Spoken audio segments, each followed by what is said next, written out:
अस्सलाम वालेकुम नाजरीन, तासु ګورئ اباسین خبر. زیم شاهد جان زیب د خبرو سر ټکي.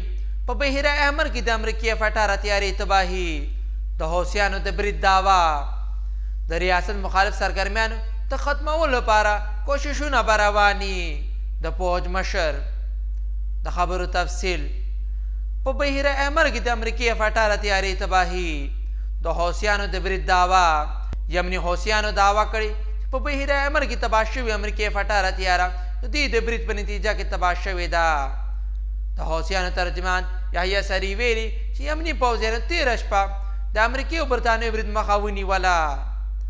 هغه زیاته کړې په جوابي برید کې 8 کروز میزایلونو او 18 ډرون په مرستې د امریکې تیاره وړونکې کشتۍ US هیري ټرومن په هدف باندې وټاکل شو چې په دې نتیجه کې یو F-18 تیاره تباه شوه.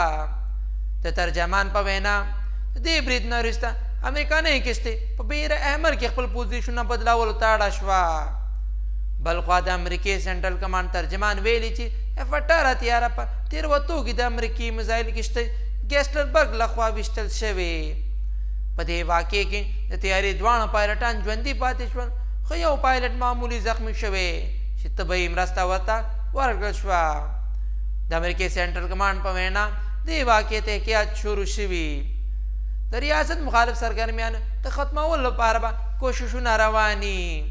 د پوج مشر جنرال عاصم منیر ویلي چې د ریاست مخالف سرګرمیانو مرستې او مالي معاونت ملاتړ کوونکو د ختمولو لپاره به کوششونه رواني. د پاکستان پوج د شعبه تعلقات عامه ISPR له مخې جنرال عاصم منیر د جنوبي وزیرستان وانا علاقې دوره وکړه، چیرې چې هغه د اوسني سکیورټي صورتحال او دهشتګردو په خلاف روانو عملیاتو په اړه بریفینګ ورکړل شو.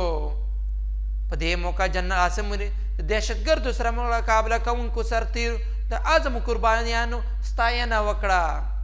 هغه ویل چې شهیدان د پاکستان فخر دی او دوی قربانیانې به هېڅکله هېرې نشي. د پوج مشر زیاته کړې چې پوج د دهشتګردي انتها پسندي ټول قسمونه د جړ د منځه ختمولو لپاره پوره عزم دی. هغه د مسلح افواج او قانون نافذولو ادارو ځوانانو ته کوم حقیقي ویروګانو ویلل او دوی د بهادرۍ تعریف وکړو. جنرال عاصم منیر واضح کړي پوج به د قوم حمایت د قانون نافذولو ادارو سره یو ځای په ملک کې امن او استحکام یقیني کوي. یاد یې وساتئ چې تېره ورځ په جنوبي وزیرستان کې په یو سکیورټي چیک پوسټ باندې د برید په کوشش کې 8 دهشتګر ووژل شول، 14 پوځیان شهیدان شول. داسې مزید خبرونو لپاره اباسین خبر لایک او سبسکرایب ضرور کوئ.